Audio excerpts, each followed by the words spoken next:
আসসালামু আলাইকুম। হ্যালো বন্ধুরা, আপনি যদি চান আপনার টিকটক ভিডিও কিন্তু কেউ ডাউনলোড করতে পারবে না, ঠিক আছে? তো চলুন কীভাবে অপশনটা অন করবেন। একটা সেটিং অন করলে আপনার ভিডিও কেউ জীবন ডাউনলোড করতে পারবে না। তার আগে একটা রিকোয়েস্ট, আমাদের চ্যানেল নতুন হয়ে থাকলে অবশ্যই চ্যানেল সাবস্ক্রাইব করে দেবেন, ঠিক আছে ভাই? ধন্যবাদ। তো চ্যানেল সেটিং ডাউন করেন, টিকটকে চলে আসবেন, ঠিক আছে? টিকটক টিকটকে আসার পর আপনার প্রোফাইল এখানে চলে আসবেন। প্রোফাইলে আসার পরে আপনি এখান থেকে আপনার কোনো ভিডিও কেউ ডাউনলোড করতে পারেন জীবনও একটা সেটিং অন করার পরে, ঠিক আছে? বিশেষ করে আপুরা যারা টিকটক ভিডিও আছে তাদের ভিডিও ডাউনলোড করে কিন্তু অন্য অন্য জায়গায় নিয়ে মানুষ ছেড়ে দিয়ে এআই দিয়ে অনেক বাজে বাজে তৈরি করে। তাদের জন্য খুব ভালো হবে একটা অপশনটা অফ করে ডাউনলোড করতে পারবে না। তারপর আপনার টিকটক প্রোফাইলে আসার পর উপরে থ্রি লাইনে ক্লিক করবেন। ক্লিক করে নিচে দেখে লেখা আছে সেটিং অ্যান্ড প্রাইভেসি, এটাতে ক্লিক করে দেবেন।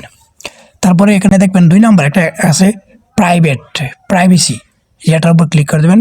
তারপর ক্লিক করে দেবেন, নিচের দিকে আসলে লেখা আছে, এখানে দেখেন লেখা আছে ডাউনলোড, ঠিক আছে? দেখেন আমার ডাউনলোডটা কিন্তু অফ করা, ঠিক আছে? এখানে দিয়ে আপনার 1 থাকে 1 যদি থাকে, ধরেন 1 আছে আমারটা, যে আমি অফ করে দেবেন, ঠিক আছে? অফ করে দিলে কী হবে, আপনার টিকটক ভিডিও জীবনে কেউ ডাউনলোড করতে পারবে না, ঠিক আছে? তো ভিডিওটা দেখার জন্য ধন্যবাদ। কোনো কিছু না বুঝলে অবশ্যই কমেন্ট করবেন। পরবর্তী ভিডিও কী টপিক নিয়ে দিব তা কমেন্ট করে বলে যাবেন। ধন্যবাদ। আসসালামু আলাইকুম।